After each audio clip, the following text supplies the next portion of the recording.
I'm Sally Webb, a Current Affairs producer-director. It's here in the Edit Suite that you bring all the material you've shot and try and put it together in a way that makes sense for the viewer. In the next series of films, I'm going to be showing you the conventions of directing. That is, the way you should be filming, the shots that you should be getting to make life here a little bit easier. Shot sizes, to talk to the crew. You need to learn the names of all the shot sizes so that you can tell your cameraman what framing you want and how big you want your subject to be in the frame. To edit sequences, you need lots of different shot sizes to be able to edit a sequence. To provide new information, each shot size gives different information, be it where someone is, what they're doing, who they are, what they're thinking. For scripting, if you're talking about someone, you want to see them. Learn the short form for logging. Learn the abbreviation for each shot size so that you can log your rushes quickly and effectively. In the extreme long shot, the subject should be less than 1/6 of the height of the frame. This shot is frequently known as a geography shot because the subject is unidentifiable and the environment of the subject is the important information that this shot is showing.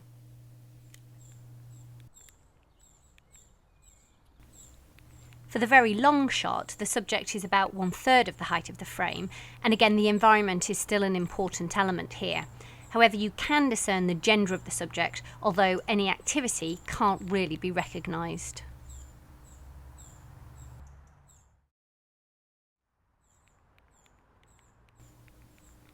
For the long shot, the subject covers the entire frame, but there should be good headroom and footroom. The clothing is now recognisable, action can be seen, the subject is now identifiable, but again the emphasis is still on the background, the context of the subject. Okay. Good. Okay. For the medium-long shot, this example cuts below the knee, and this is the appropriate framing if the subject is going to be moving. It's a good shot size for filming activity, but you can't really see the eyes at this stage. Make sure you leave walking space if they're going to move. This medium-long shot shows a cut above the knee, which is a better framing if the subject is stationary. But as you see when the subject moves, it doesn't look as natural as cutting below the knee, as you need to see a joint for movement. There's a danger it'll look like a floating torso if you can't see the joint. The mid-shot cuts below the waist and is an excellent framing for activity, as the hands can be seen and so can the eyes, which starts to give you more of an insight into your subject. Make sure there's good headroom and looking room. The focus is very much now on this person and what he's doing. The medium close-up cuts below the shoulder joint and is the perfect size for interviews. The eyes are really visible, there's space for a name super or Aston without appearing to gag the interviewee, as frequently happens with tighter framings. The eyes should lie on the upper 2/3 line of the screen. As you can see, any activity with the hands is completely unseen. The close-up cuts under the chin. The focus is very much on the eyes and mouth. This is a good shot size for really showing who someone is and what they might be thinking. But be careful if you use it for interviews that require a name super or Aston, as the interviewee will appear gagged. They may also go in and out of shot as the framing's quite tight.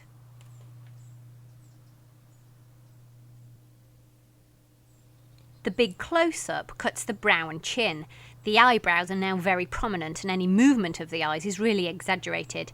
It's quite an unnatural framing from the sense that to see someone this way in real life, you'd have to be extraordinarily close to them. But it can be very dramatic if that's the purpose.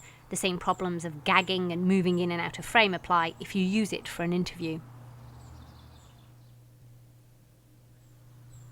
The extreme close-up is essentially just the eyes and sometimes the nose. The simplest movement is hugely dramatic and exaggerated. The subject can either look very sinister or quite comical. It's the type of framing used in spaghetti westerns or comedies, but it can be quite distracting if used in an interview. Framing and composition. We have two eyes and see things three-dimensionally, but the camera sees everything two-dimensionally. which means pictures frequently lack depth. If you shoot things straight on, the picture can look flat. But if you shoot at a diagonal, you can play with perspective and create angles, which creates a sense of depth. So this is how not to shoot. The camera is straight in front of the subject, who's sitting on a sofa, which is right in front of a wall. When you look at this, the image is quite obviously lacking in depth. It's flat. There are lines coming out of the head. The statue looks like a growth on his head. He's centrally framed. It really is quite awful. Now, if the camera moves to the diagonal, and it's not that far away from where he was, but you'll see the difference in the image is huge. Suddenly there's depth, there are no awful lines or growths, he has space behind him, he's much better framed, and it's much more pleasant on the eye. How you frame a subject should not only create an expectation of what's going to happen or be seen next, it's crucial in storytelling. The subject here is pretty centrally framed. There's nothing technically wrong with it, but it doesn't really create any expectation. We can't imagine what may be going to happen. But if you simply pan to the right and change your framing, look what happens. Immediately this suggests that someone is going to come up behind the guy, the audience is drawn into the story, and now has an expectation of what is going to happen next. This is storytelling by creative framing. Again, if it pans back to the left, the expectation is that either someone is going to come and sit next to him, he's going to leave, or that you're going to be showing what it is that he's looking at. The rule of thirds.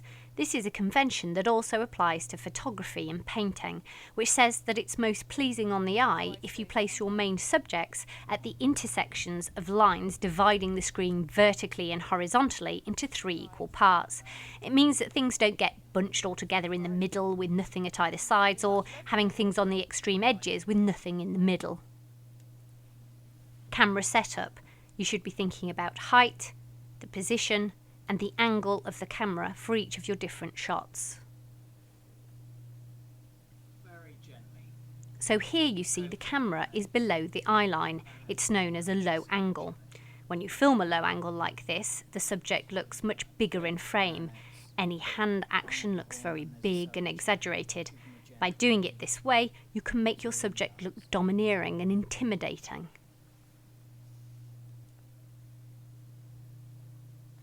So here you can see the camera is now above the eye line. It's known as a high angle shot. The subject looks smaller, intimidated, alone. It's good if you want a high geography shot. You get the feeling of looking in on the room.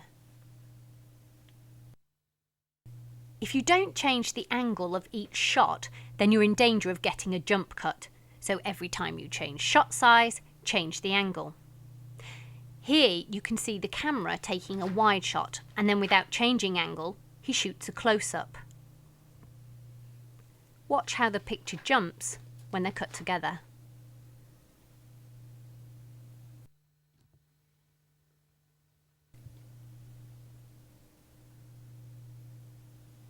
What you should do is move to a different angle for the close-up.